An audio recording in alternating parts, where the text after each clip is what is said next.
ಇವ್ರದ್ದೇನು act ಕೆಳಗಡೆ, transport act ಕೆಳಗಡೆ section 66 ಅಂತ ಇದೆ. ಸೆಕ್ಷನ್ 66ಅಲ್ಲಿ ಕೆಳಗಡೆನೇ ನಾವು ಈ ಪರ್ಮಿಟ್ಗಳನ್ನು ಕೊಡುವಂಥ ವ್ಯವಸ್ಥೆ ಇದೆ. ಅಂದರೆ ಕೆಲವು ವಾಹನಗಳನ್ನು ರೆಸ್ಟ್ರಿಕ್ಟ್ ಮಾಡಲಿಕ್ಕೆ, ರೆಗ್ಯುಲೇಟ್ ಮಾಡಲಿಕ್ಕೆ, ಮಿತಿ ಮಾಡಲಿಕ್ಕೆ ಇದೆಲ್ಲ ಅವಕಾಶಗಳು ಆ ಒಂದು ಆ್ಯಕ್ಟ್ ಕೆಳಗಡೆ ಕೊಡಲಾಗಿದೆ. ಆ ಸೆಕ್ಷನ್ 66 ಕೆಳಗಡೆ ಈ 66 ಕೆಳಗಡೆ ಕೊಟ್ಟಿರುವಂಥ ಅವಕಾಶದ ಅಡಿಯಲ್ಲೇ ಇಷ್ಟು ವಾಹನಗಳಿಗಿನ ಮೀರಿ ಬರಬಾರ್ದು ಅನ್ನುವಂಥ ಆದೇಶಗಳನ್ನು ವಹಿಸ್ತಾರೆ.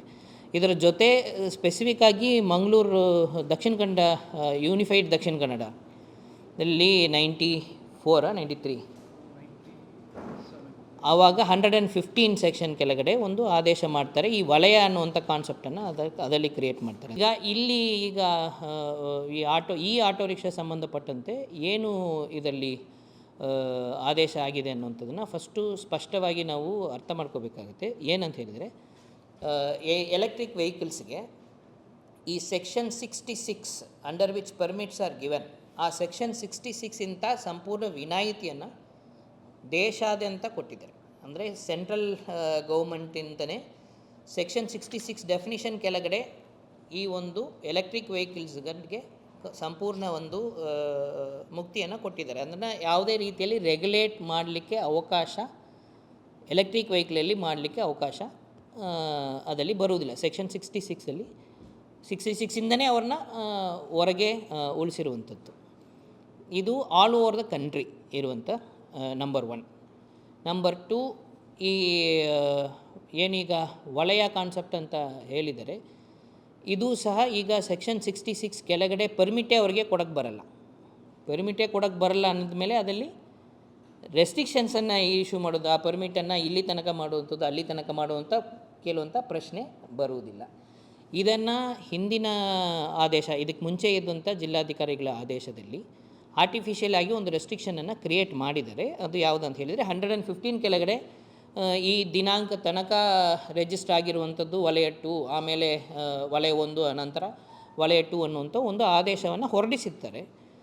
ಆ ಆದೇಶವನ್ನು ಪ್ರಶ್ನಿಸಿ ಅವರುಗಳು ನ್ಯಾಯಾಲಯದ ಮೆಟ್ಟಿಲಿಗೆ ಹೋಗಿದ್ದಾಗ ಹೈಕೋರ್ಟು ಆ ಆದೇಶ ಬೇಕಾನೂನಿ ಅಂತ ಅದನ್ನು ತಳ್ಳಿ ಹಾಕಿ ಪುನಃ ಇವ್ರದ್ದೆಲ್ಲ ಸಮಸ್ಯೆಗಳನ್ನ ಇದು ಮಾಡಿಕೊಂಡು ಒಂದು ಆದೇಶವನ್ನು ಕಾನೂನಾತ್ಮಕವಾಗಿ ಆ್ಯಸ್ ಪರ್ ಲಾ ಡಿಸ್ಪೋಸ್ ಮಾಡಿ ಅನ್ನುವಂಥ ಆರ್ಡರನ್ನು ಹೈಕೋರ್ಟು ಜಿಲ್ಲಾಧಿಕಾರಿಗಳಿಗೆ ಕೊಟ್ಟಿದೆ. ಆ ಬೇಸಿಸ್ ಮೇಲೆ ನಾವು ಹಿಯರಿಂಗನ್ನು ಮಾಡಿದ್ದೀವಿ.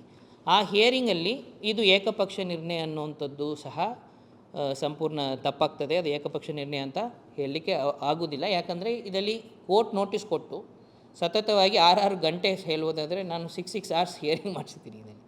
So we have had detailed hearing in this.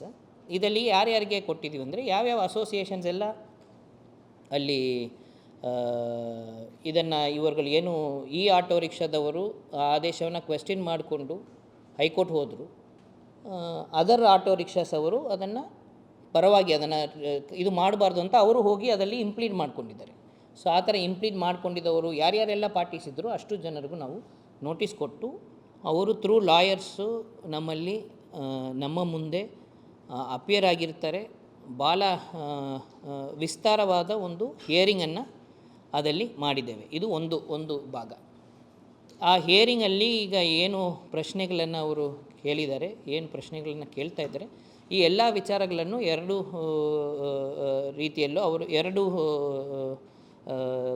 ಕಡೆಯವರು ಕೂಡ ಅದನ್ನು ಮಂಡಿಸಿರ್ತಾರೆ. ಅದರಲ್ಲಿ ಕ್ಲಿಯರಾಗಿ ಈ ಆಟೋ ರಿಕ್ಷಾದಲ್ಲಿ ಅವರು legally specifically they have mentioned that you have no power to restrict, you cannot impose permits on us. The exemption is given by central government and there is no act which empowers you to impose this restriction. ಅದನ್ನೇ high court ಕೂಡ ತಳ್ಳಿ ಹಾಕಿದೆ ಅನ್ನೋಂಥದ್ದನ್ನು ಅವರು ಕೊಟ್ಟಿದ್ದಾರೆ. ಇವರು ಏನು ಹೇಳಿದರು ಅಂದರೆ, ಇವರು ಅವ್ರದ್ದು ಏನು ಆಲ್ ದಟ್ ಆರ್ಡರ್ ಕಾಪಿ ಈಗ ಮತ್ತೊಮ್ಮೆ ನಾನು ಕೊಡ್ತೀನಿ. ಅದು ಸ್ವಲ್ಪ ಡೀಟೇಲ್ಡ್ ಆಗಿದೆ, ಅದರಿಂದ ಬಹುಶಃ ನೀವು ಅದನ್ನು ಓದಿದರೆ ಅದು ಇನ್ನೂ ಕೂಡ ಕ್ಲಿಯರಾಗಿ ಅರ್ಥ ಆಗ್ತದೆ. ಇದು ಒಂದು. ಇವರು ಏನು ಹೇಳಿದರು, ನಮ್ಮ ಜಿಲ್ಲೆಯ ನಮ್ಮ ಮಂಗಳೂರು ನಗರದ ರೋಡ್ ವಿತ್ತು ಮತ್ತು ಏನು ಇಷ್ಟು ಸಂಖ್ಯೆಯಲ್ಲಿ ಆಟೋ ಬರುವಂಥದ್ದು ಇದೆಲ್ಲವನ್ನು ಕೋಟ್ ಮಾಡಿ ಅದರಿಂದ ನೀವು ಹೆಚ್ಚಿನ ಆಟೋ ಬರಲಿಕ್ಕೆ ಅವಕಾಶ ಮಾಡಿ ಕೊಡಬಾರ್ದು ಅನ್ನುವಂಥ ರೀತಿಯಲ್ಲಿ ಇವರು ಅಂದರೆ ಇದಕ್ಕೆ ಕಾನೂನಾತ್ಮಕವಾಗಿ ಒಂದು ಕಡೆ ಇದು ಅವರ ವಾಲ್ವಾದ ಇದು ಅವ್ರದ್ದೇನು ಲೈವ್ಲಿಹುಡ್ ರಿಲೇಟೆಡ್ ಇಶ್ಯೂಸನ್ನು ಇವರು ಸಬ್ಮಿಟ್ ಮಾಡಿದರು. ಆ ಆಸ್ಪೆಕ್ಟಲ್ಲೂ ಸಹ ನಾವು ಇಮ್ಮಿಡಿಯೇಟ್ಲಿ ಆದೇಶ ಪಾಸ್ ಮಾಡಿಲ್ಲ. We have sent that this thing for consideration and actual statistical collection and opinion to both commissioner of police, ಅವರು ಏನು ಟ್ರಾಫಿಕ್ ಬಗ್ಗೆ ಮತ್ತು ಇದು ಬಗ್ಗೆ ಹೇಳುವಂಥ ಒಪಿನಿಯನ್ ಕೊಡಲಿಕ್ಕೆ, ಮತ್ತು ಕಮಿಷನರ್ ಆಫ್ ಕಾರ್ಪೊರೇಷನ್ ರೋಡ್ ವಿದ್ ಬಗ್ಗೆ ಮತ್ತು ಪಾರ್ಕಿಂಗ್ ಫೆಸಿಲಿಟಿ ಬಗ್ಗೆ, ಇದೆಲ್ಲ ಕೂಡ ಸಂಖ್ಯೆ ರೀತಿಯಲ್ಲಿ, ಮತ್ತು ಆರ್ ಟಿ ಒಗೂ ನಾವು ಅದನ್ನು ಕಲಿಸಿದ್ದೇವೆ. 3 ಜನನೂ ಸಹ ಇದರಲ್ಲಿ ಒಪಿನಿಯನ್ ಕೊಟ್ಟಿದ್ದಾರೆ. ಅದು ಕೂಡ ನಮ್ಮ ಇದರಲ್ಲಿ ಕ್ಲಿಯರಾಗಿ ಮೆನ್ಷನ್ ಮಾಡಿದ್ದೇವೆ. ಇದರಲ್ಲಿ ಅವರು 3 ಜನನೂ ಸಹ ಈಗ ಈ 93-94 ಆಗಿರುವಂಥ ಈ ಆದೇಶ ಮಾಡಿದ್ದಾಗ ಇರುವಂಥ ರೋಡ್ ಲೆಂತು, ರೋಡ್ ವಿತ್ತು ಈಗ 3 to 4 ಟೈಮ್ಸ್ಗಿಂತ ಜಾಸ್ತಿನೇ ಇನ್ಕ್ರೀಸ್ ಆಗಿದೆ. ಆವಾಗ roads were narrow, today roads are wider. RTO has given a clear opinion. ಎಲ್ಲ ಗಾಡಿಗಳು ಈಗ ನಾವು ರೋಡ್ ವಿತ್ ಪ್ರಕಾರ ಅಂತ ಹೇಳಿದರೆ it should apply for 4 wheelers also, it should apply for buses also, it should apply for 2 wheelers also, why only for auto rickshaws ಅಂತ ಪ್ರಶ್ನೆ ಬರ್ತದೆ.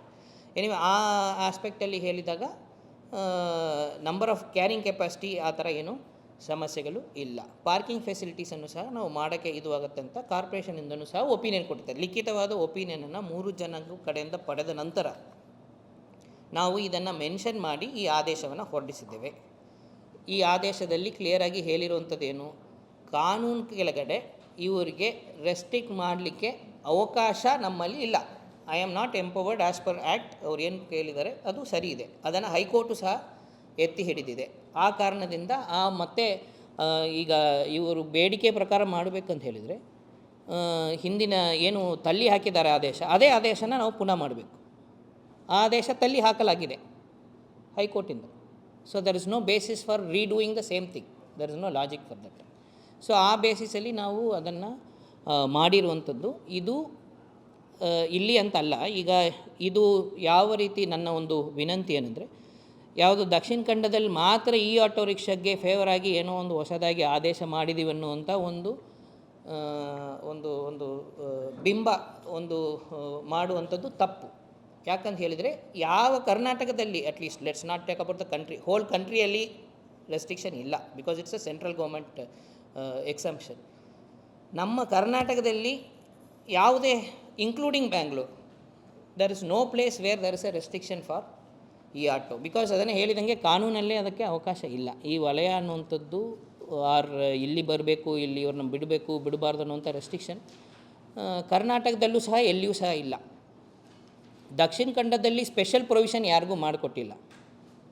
ದಕ್ಷಿಣ ಕನ್ನಡದಲ್ಲಿ ಸ್ಪೆಷಲ್ ಪ್ರೊವಿಷನ್ ಆಗಿರುವಂಥ ಒಂದು ಆದೇಶ ಹೈಕೋರ್ಟಿಂದ ತಳ್ಳಿ ಹಾಕಲಾಗಿದೆ. ಅದನ್ನು ಪುನಃ ಇಶ್ಯೂ ಮಾಡಲಿಕ್ಕೆ ಕೇಳುವಂಥದ್ದಕ್ಕೆ ನಮಗೆ ಕಾನೂನು ಮುಖಾಂತರ ಇಲ್ಲ. ಇಷ್ಟೇ. The matter is very simple. Nothing new specific exemption is not been given for Dakshina Kannada in terms of auto rickshaw, auto rickshaws. The national level exemption which has been given was temporarily stopped by a specific order which has been removed by High Court. The demand is to reissue that order, that we cannot do ಅನ್ನುವಂಥದ್ದನ್ನು ನಾವು ತಿಳಿಸಿದ್ವಿ. ಇಷ್ಟೇ ಇದರಲ್ಲಿ ಇರುವಂಥ ವಿಚಾರ.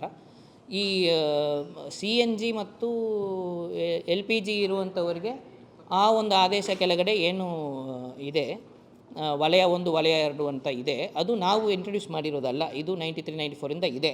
ಅದನ್ನು ಈಗ ಪ್ರಶ್ನೆ ಮಾಡೋದಾದರೆ, ಅದನ್ನು ಚರ್ಚೆ ಮಾಡೋದಾದರೆ ಮುಕ್ತವಾಗಿ ಚರ್ಚೆ ಮಾಡಲಿಕ್ಕೆ ನಾವು ಅವಕಾಶ ಮಾಡಿ ಕೊಡ್ತೇವೆ. ಈಗ ಅವ್ರದ್ದು ಏನು ಬೇಡಿಕೆ ಇದೆ ಅದನ್ನು ನಾವು 5ನೇ ತಾರೀಕು ಮೀಟಿಂಗ್ ಮಾಡಬೇಕು ಅಂತ ಅವರು ಡೇಟನ್ನು ಸ್ಪೆಸಿಫೈ ಮಾಡಬೇಕು ಅಂತ ಹೇಳಿದ್ದಾರೆ. 5ನೇ ತಾರೀಕು we will discuss this thing. ಇದರಲ್ಲಿ ಏನು ಇದನ್ನು ನಾವು ಎಕ್ಸ್ಪ್ಲೈನ್ ಮಾಡಿ, ಈಗ ನನ್ನ ಕಡೆ ಅವರು ಈ ಒಬ್ಬೊಬ್ಬರಾಗಿ ಬೇರೆ ಬೇರೆ ಆರ್ಗನೈಸೇಷನ್ಸ್ ಆಗಿ ಬಂದಾಗ ನಾನು ಇದೆಲ್ಲ ಪೂರ್ತಿ ಅವರಿಗೆ ಎಕ್ಸ್ಪ್ಲೈನ್ ಮಾಡಿದ್ದನ್ನು ನನಗೆ ಏನು ಅನಿಸುತ್ತೆ ಅಂತ ಹೇಳಿದರೆ, ಈಗ ಒಂದು ದೊಡ್ಡ ಮಟ್ಟದಲ್ಲಿ ಆ ಒಂದು ಇದು ಕನ್ಫ್ಯೂಷನ್ ಇದ್ದಾಗ, so I thought I will directly tell ನಮ್ಮದು ಏನು ಅದೇ ಎಕ್ಸ್ಪ್ಲನೇಷನ್ನ ನಿಮ್ಮ ಮುಖಾಂತರ ಹೇಳ್ಬೋದು ಅಂತ. ಸಾರ್ವಜನಿಕವಾಗಿ ಪಬ್ಲಿಕ್ ಪರ್ಪಸಲ್ಲಿ ಇದನ್ನು ನೀವು ನೋಡೋದಾದರೆ, ಆಬ್ವಿಯಸ್ಲಿ ಈ ಆಟೋ ರಿಕ್ಷಾ ಏನು ಒಂದು ಪಾಲಿಸಿ ಲೆವೆಲಲ್ಲಿ ಸೆಂಟ್ರಲ್ ಗೌರ್ಮೆಂಟಿಂದನೂ ಪಾಲಿಸಿ ಲೆವೆಲಲ್ಲಿ ಕೊಟ್ಟಿದ್ದಾರೆ, ಅದು ಒಂದಿದೆ. Plus cost of maintenance, cost of ಇದರ ಬೇಸಿಸ್ ಮೇಲೆ ಅದು ಅದು I will not express my opinion on that, but that is left to this thing. But artificial ಆಗಿ we cannot create a permit raj. That is not good for this thing. Artificial ಆಗಿ ಒಂದು permit raj create ಮಾಡೋದು only for other ಎಲಿಮೆಂಟ್ಸ್ಗೆ ಉಪಯೋಗ ಆಗುತ್ತೆ ಹೊರತು ನೇರವಾಗಿ auto ಓಡಿಸೋರಿಗೆ ಅದರಿಂದ ಫಲ ಬರ್ತದೆ ಅನ್ನುವಂಥದ್ದು ಇಟ್ಸ್ ಅ ಕ್ವೆಶ್ಚನಬಲ್ ಪ್ರಪೋಸಿಷನ್. ಬಿಕಾಸ್ ಈ ಹಿಯರಿಂಗಲ್ಲೇ ಅವರು ಕೂಡ ಈ ಪರ್ಮಿಟ್ಗಳನ್ನು ಈಗ ಮೊನ್ನೆ ಬೆಂಗಳೂರಲ್ಲಿ ಒಂದು ಆದೇಶ ಮಾಡಿದ್ದಾರೆ.